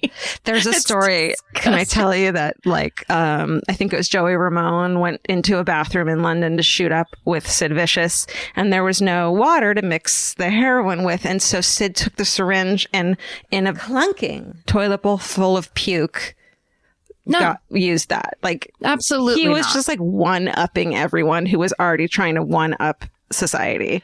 Fun. Yeah. Luckily, he never met Ozzy. Remember those like those behind the music stories where Ozzy was snorting lines of ants and stuff? Oh God! But he was friends with Lemmy, which is pretty cool. That is actually rad. So Johnny Rotten's R.I.P. Lemmy. R.I.P. Johnny Rotten's dad actually witnessed some of this insanity and stated that he felt that they were due to Vicious's insatiable need for attention, never met by his mother because she was a drug addict. He said of Sid Vicious, quote, "If he was sitting here and no one was taking any notice of him, he'd cut his hand or something to attract attention. You'd have to take your mind off everything else and look at him." And he was like, he did cut himself a lot, like pretty severely, and just always seemed to like be the center of attention. He sounds like a real flopping cash hole and not a pleasant person at all, even though everyone's saying how lovely he is. And I think this whole Nancy corrupted him thing is not legit at all. Not saying she's a great person. Well, it's like he's still an adult. As bad as his childhood is, he's responsible for himself. Exactly. And, you know, yeah, very like convenient. I mean, I know, especially if that, you know, the portrayal of her is accurate, which it seems like it is. Yeah. Chloe, what's her name? That actress? Webb, Chloe? I believe. Yes, Chloe Webb. I love her so much. So good in that role. But that, you know, the voice and the whole thing where she didn't give a honk, but she's like, she was, you know, the real deal. So I think it's very easy. Like when a woman like that comes along, a difficult woman, it's like that's your scapegoat for everybody's Well, it's problem. like she's part of that Yoko Ono and Courtney Love and her of like, you ruined it. And it's like, they kind of ruined it themselves already. They ruined it. Right. They were in there, those dudes. And actually, then you also factor in the many instances of domestic violence against Nancy by Sid. He beat her and left her with a broken nose and a torn ear, among other injuries. Oh. I think it was Malcolm McLaren that said, quote, "Sid chose Nancy every bit as much as she chose him. And in respect of their dangerous, destructive codependency, he and Nancy were ideally suited." So, you know, they kind of were perfect together in that way. Yeah. And everyone said that that she filled a void and he filled a void in her that the other one needed. Nancy took care of Sid in a lot of ways. And actually, there's old video footage, if you go on YouTube and put in Sid and Nancy interview, there's that interview from them in a bed where she's just trying to get Sid to wake up. He's nodding off and talking to I'm like, "Can I make you coffee? Do you need coffee?" Yeah. You know, right. Over the next few months, as the Sex Pistols become huge and they're all over the tabloids for their insane behavior and this anti-Crown songs, Sid and Nancy are also like famous and are all over the press for their heroin-fueled antics. And the press labels Spungen as nauseating Nancy. They love to do those stupid nicknames. They really do. Because they really do. Public displays of verbal abuse and this shocking behavior. And he does everything she wants without question. Once she said to him, push that groupie down the stairs. And he pushed her down the stairs. Jesus Christ. So things are going like devil children. That's right. And the other members of the Sex Pistols hate Nancy so much that they ban her from their upcoming 1978 U.S. tour. And in fact, their manager had already tried to get Nancy kidnapped and sent back to New York City unsuccessfully. Yeah. Their tour manager told People magazine that Sid began to dislike everything except for heroin and Nancy. But there was already a rift growing in the band between the manager and Johnny Rotten. So Sid Vicious's behavior only made things worse. And it just seems like Nancy's presence in Sid's life sped up the demise of the band, but wasn't the catalyst. It doesn't seem like Johnny Rotten was a happy peach to work with either. Not at all. But at least he was trying to have a real band and take the success they were earning with the whole, directive. It was a great idea and it was cool. And it was like, and then it's just like someone that's just like hamster bent on ruining just everything. Tripping and falling over the entire thing. Yeah. And just making a mess. Just ruining it. So the Sex Pistols break up after their last U.S. performance in San Francisco in January 78. And then Sid and Nancy go to New York City and move into the historic Hotel Chelsea in New York City. I said New York City. It's known for it's like a historic landmark now. I felt that in my chest. That was good, huh? I felt it in my chest and I felt it in your chest too. Through the wires, we could finally. Look, I'm channeling punk rock. Yeah. So of course the Hotel Chelsea is famous, Jimmy Button, Bob Dylan and Mark Twain and Stanley, everyone famous ever stayed there. And Sid and Nancy move into room 100 and register as Mr. and Mrs. John Simon Ritchie. So they continue their beep boop bop crazy lifestyle, crazy drug abuse, partying, these raging arguments, domestic violence, and all sorts of shady characters are coming in and out of their room. And they are there for 3 months, and it's just a chaotic time. So at this point, they had been together 21 months. And on the night of October 11th, 1978, they throw a party. And when at the party, as any good boyfriend / host of the party does, Sid takes at least 30 Tuinol tablets. Never heard of it. It's a strong barbiturate, and he takes 30 of them. So he's attempting suicide at the party? He's just having a partying. laugh. Okay. Yeah. And it knocks him out, obviously. So that sounds fun. And the following morning at 7:30, the hotel guests start to report the sound of a woman groaning from room 100. And then at 10 a.m., Sid calls down to the reception and tells them that he needs help. And when staff gets up there, they find Nancy's lifeless body under the bathroom sink in the room. And she has a single stab wound in her stomach. Ugh. And so at just 20 years old, Nancy Spungen is dead. Wow. 20. They did all of that. It's crazy. I didn't realize they'd only been together for 2 years. Yeah. I always thought, having watched the movie, I thought it was years and years. Yeah. That's crazy. So the staff at the hotel remember Sid being he was dazed. He was wandering the hall. He was wailing about how he had killed her. And during his initial interview, he confesses and says, "I did it because I'm a dirty dog." So he confesses, but he's arrested and charged with second-degree murder. But once he's arrested, he retracts his confession, saying he was asleep at the time. And he woke up and found her dead. And he said that maybe Nancy rolled over onto the knife when she was in bed and accidentally stabbed herself. Nope. Unlikely. Don't think so? Don't Personally. think so. No. Personal opinion. No. So in the following days, Sid is released on $25,000 bail supplied by Virgin Records, which is the band's shampoo label. or it's his label at the time. And a little while later, his bail is revoked after he assaults Patti Smith's brother, Todd Smith, with a broken Heineken bottle in a bar. Wow. Because he was hitting on this dude, Todd's girlfriend. And so the guy, Todd, comes up and is like, please don't hit on my girlfriend or whatever. And he hits him in the face with a bottle and like slashes his face. So Sid Vicious is sent to Rikers to go through detoxification program and get clean. But unfortunately, that doesn't happen because while he's there, his mother, Ann Beverly, smuggles in her vagina drugs to Sid. Ugh. Lady. So Sid's released after 55 days on $10,000 bail. And so then his mom and some friends want to throw him a freedom party a couple days later. Yeah. So on February 1st, 1979, Sid and his friends and mom are having a party at the Greenwich Village apartment of Sid's new girlfriend, Michelle. And his mother, Anne, gets some drugs for him for the evening. And Sid takes the drugs, but he thinks the heroin, but he thinks it's too weak. So he asks another friend at the party to get him some more. And his friend goes out and buys some heroin from people he's never bought heroin from before. And so the heroin is 98% pure, which is not what you normally get on the street and is way too pure for human consumption. But Sid takes it, and his friend takes him himself and almost overdoses and is like, be careful, this is really strong.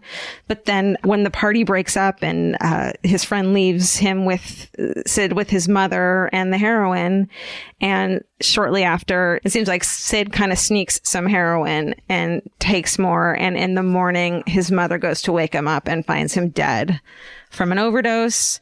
He is 21 years old, and it's just 4 months after Nancy's death. Quite bad. I mean, yeah. 21 and 20. Also, okay, go ahead. No, go ahead. How come he had a girlfriend immediately after? I think they met at Rikers in like rehab or something. Jesus Christ. I met my first moving along real boyfriend in rehab. Oh, but not for heroin. Thank God. Well, also, I mean, that's kind of a good place in some ways, because I guess you're all sitting in a circle. Yeah. Being super real and authentic. We did stop doing meth together, so nice. I guess it worked. But with Sid's death, the police closed the case on Nancy's death, and no further investigation is ever done. And over the years, people have debated about Nancy's murder and whether or not Sid actually killed her. And there's all these theories. In my estimation, and I think I kind of show this in the movie, you know, he's high, he gets annoyed with her, he stabs her, he goes back to sleep. That's probably what happened. But there is a possibility that he didn't kill her. And because the amount of drugs he was on, maybe he couldn't have woken up. And there's other suspects. There's drug dealers like in and out of the room the night before. And the police did say that they had been robbed of $1,500. So, but that could have happened anyway. So, yeah. But I mean, and people hated her enough to have her kidnapped to get away from them. Right. I mean, like, it's not like she was like, beloved by all. Beloved by all. Exactly. Yeah. It's like, God, there must have been so many suspects. That's right. But the police discovered fingerprints belonging to 6 different people who had criminal records, but they never interviewed any of them. And none of the visitors from the night before were ever interviewed. The murder weapon had also been wiped down and cleaned. Oh. And no blood or fingerprints were found on it. So that's a weird one, right? Sounds like the cops were like, 2 junkies killed junkie killed another junkie, and it's like, we're not doing the paperwork. Right. But if he had like in the middle of, being passed out, stabbed her, I don't think he would have had the wherewithal to wipe, or maybe he did it right before he called the cops. Seems unlikely, but yeah. Who knows? I mean, and then if she had done it, which a lot of people think that they did, why would she wipe off the weapon? That she stabbed herself? Yeah. And it is true that she had done like a, suicide attempt before just to get his attention. So it's not totally out of the realm of possibility. And then there's also people who think that they had a suicide pact together. When after Sid's death, his mom found a handwritten note in Sid's leather jacket reading, "We had a death pact and I have to keep my half of the bargain. Please bury me next to my baby. Bury me in my leather jacket, jeans, and motorcycle boots. Goodbye." Wow. So maybe he overdosed on purpose. Who knows? And it's also possible that Nancy, killed herself on accident because she was they were both also known to self-mutilate. And so after finding that note, Anne contacts Nancy's parents and asks if Sid could be buried next to Nancy. And they're like, heck no. First of all, she's being buried in a Jewish cemetery. And second of all, like, we think he is part of the reason she's dead. Of course they were like, no. But Anne does climb over the fence of the cemetery and scatters some of Sid's ashes on Nancy's grave. Wow. Mm-hmm. What a mother. She did it. She did it. She really did it. So the biopic Sid and Nancy from 1986, amazing movie. Amazing. Directed by Alex Cox, who did Repo Man. Did you know that? Yeah. Mm-hmm. Of course you know that. Yeah. So Sid is played by Gary Oldman, and Nancy's played by Chloe Webb, and Sad. And also, of course, musician Courtney Love was 22 when it came out, and she was like, "This is the role I meant to play." Unfortunately, she didn't get the role, but she does play a smaller part as one of Nancy's friends. Yeah, she's a standout, though. That's the thing about Courtney Love. I remember watching that movie, and it's like, oh no, what's happening here? Yeah, like you can't take your eyes off of her. She never does anything half handshake. That's for sure. Yeah. She's the real deal. So Sid's mother, Anne, takes her own life in 1996 at 63 years old.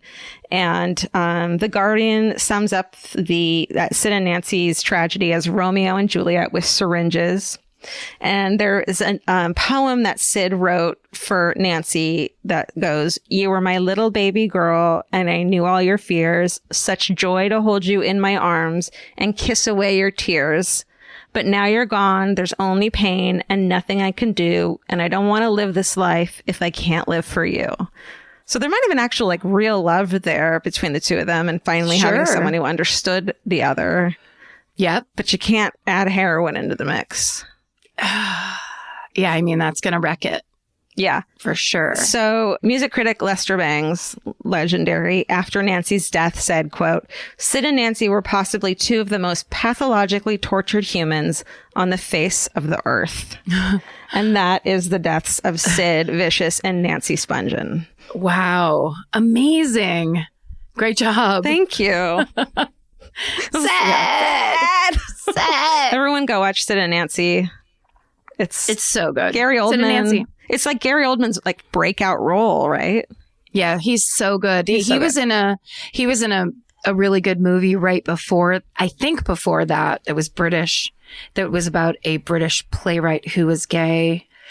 Now I can't remember what that was called. It was so good. I read it today. That movie? Yeah, I saw it today in one of the articles, but I can't remember what it was. Does the word dog in the title? I can't remember. Let's see. It's really good. Very 90s. And in the movie, in Sid and Nancy, Sid's mom gave Gary Oldman, when he went to talk to her, gave him the actual chain and lock that Sid wore to wear in the movie. So it's the real one there. Oh, wow. Yeah.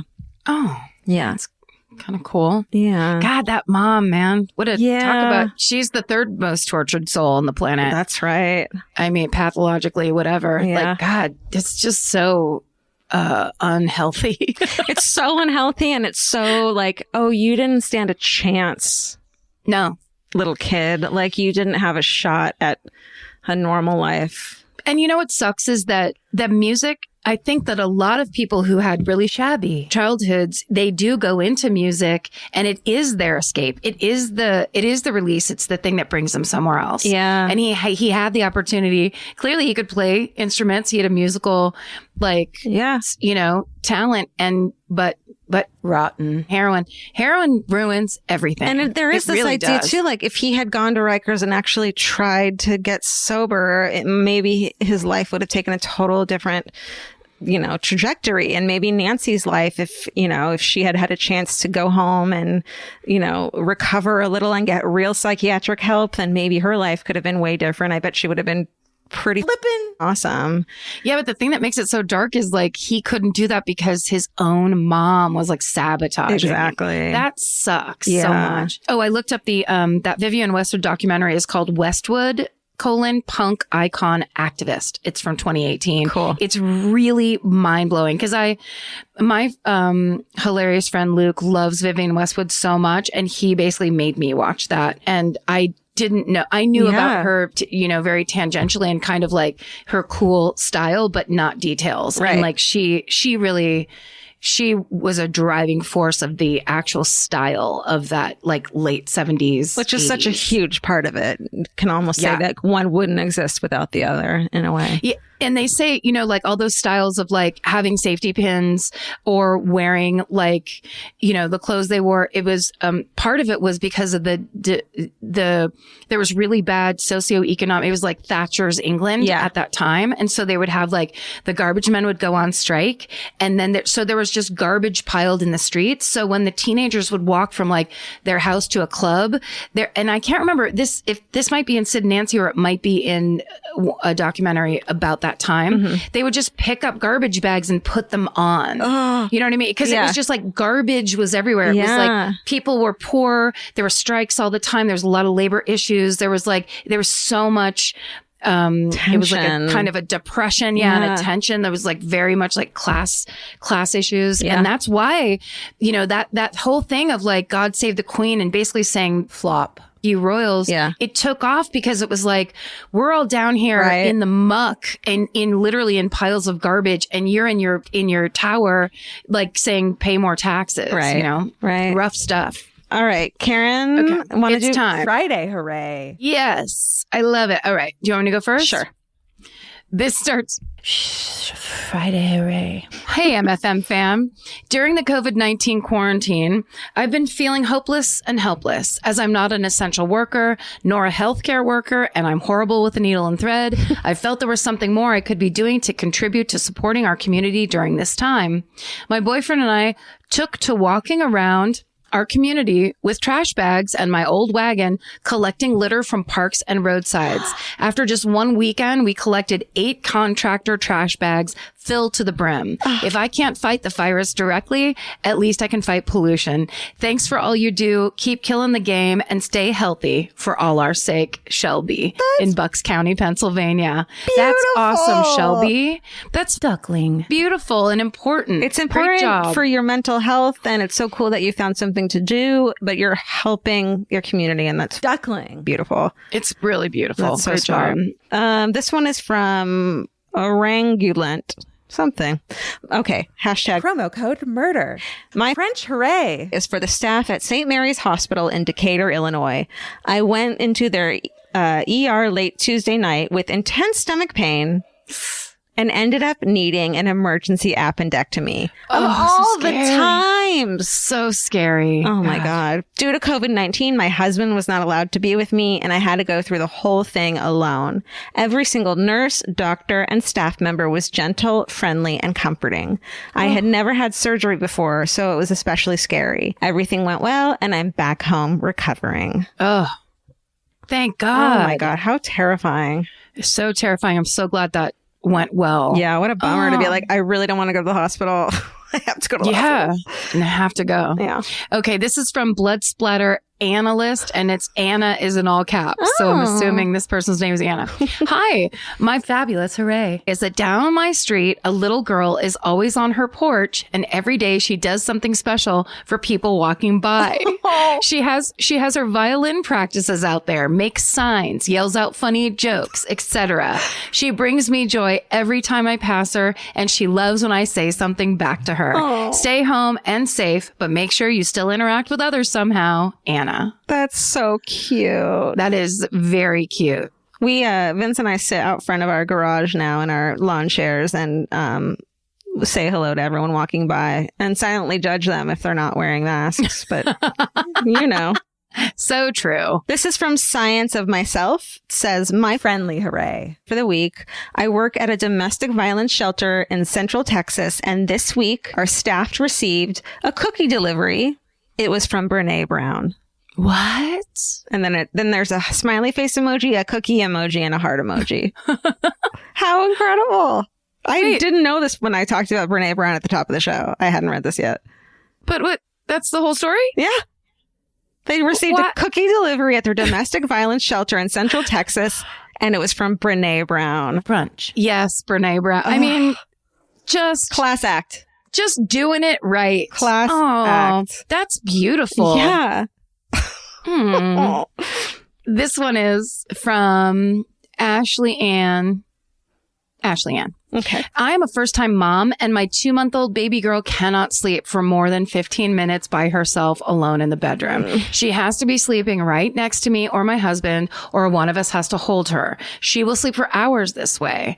But this morning, after I fed her, I put her back down in the bedroom for a nap, and she slept for, all caps, 2.5 hours alone. My husband and I were able to make ourselves breakfast, and he worked on his laptop while I enjoyed some me time with a cup of coffee and a few chapters of The Stranger Beside Me. Hell yeah. Also, I only peeked in on her once to make sure she was still breathing, which is major progress because I wanted to check in again like 80 more times, but I talked myself down. Baby steps, literally. French hooray. From me and my baby girl, SSDGM, Ashley Ann. Aww. Good job, Ashley Ann. You know, my mom used to tell the story when she had my sister, her first baby. She would go in every 15 minutes with a mirror. Yeah. Because she wanted to make sure Laura was still breathing. I bet. It's just terrifying. How could you not? Totally. Yeah. Okay, here's my last one. This is from Mushroom Beast. My hashtag fun hooray is that my mom, Linda, gave me a thumbs up yesterday. My mom had a stroke in February, and it was the scariest day I've ever experienced. She was totally healthy, doesn't smoke, doesn't drink, and one Sunday morning, she just had a stroke. She was paralyzed down her left side for a while, and with intense physiotherapy, her movement is coming back, and we kept joking that when she could give me a thumbs up, we'd celebrate. Well, yesterday I came downstairs, and she was sitting grinning at me with her thumb up. She's the strongest woman I know, and she has just been so determined and focused in her recovery. So French hooray and thumbs up. Yes. Oh my God. Crazy the little things you focus on, like, and that matter once everything is real. Yeah, when you get that perspective of like, listen, this is the thing that it gives us a lot of stress and a lot of, panicky feelings.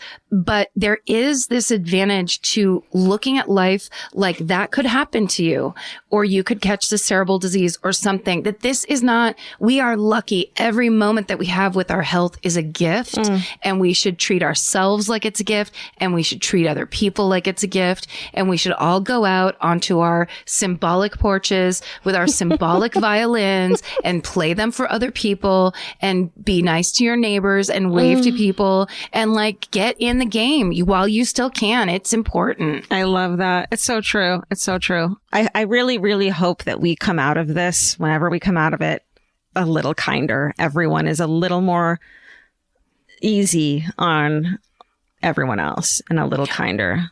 Well, I think already a lot of us, and it's only been about 2 months, really of starting to appreciate the other human beings and the potential connection and the connections that we have and the things that we miss, and like that all those things that the screen doesn't give it to you, and like the internet does not give it to you, and you can only really get it from people in front of you. And so, yeah, hopefully that's something that doesn't just immediately evaporate the second we're all like, woohoo, it's over. I can go to a baseball game or whatever.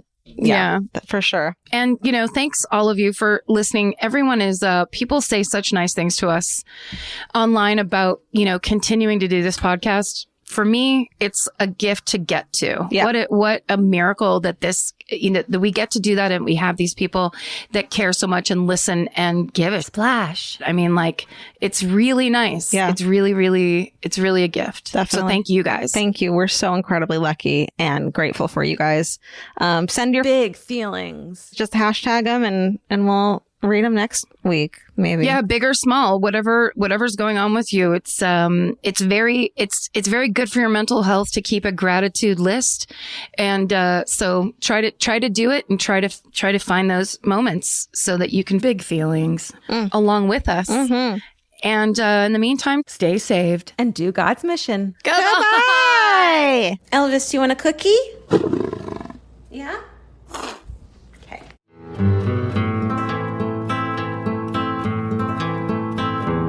This has been an Exactly Right production. Our producer is Alejandra Keck. Our senior producer is Hannah Kyle Creighton. This episode was edited by Liana Squilacci. Follow the show on Instagram and Facebook at My Favorite Murder and Twitter at My Fave Murder. Goodbye.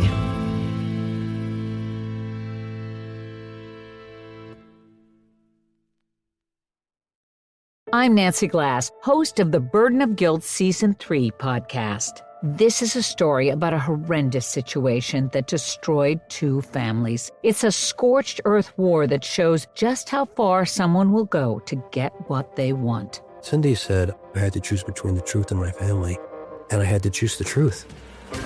Listen to Season 3 of Burden of Guilt on the iHeartRadio app, Apple Podcasts, or wherever you get your podcasts. Joy is essential, and it's also elusive.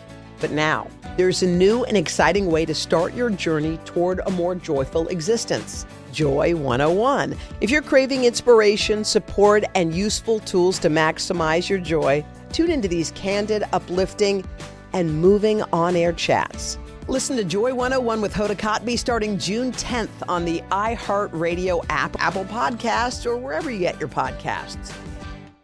In the middle of the night, Saskia awoke in a haze. Her husband Mike was on his laptop. What was on his screen would change Saskia's life forever. I said, I need you to tell me exactly what you're doing. And immediately, the mask came off. You're supposed to be safe. That's your home. That's your husband. Listen to Betrayal Season 5 on the iHeartRadio app, Apple Podcasts, or wherever you get your podcasts.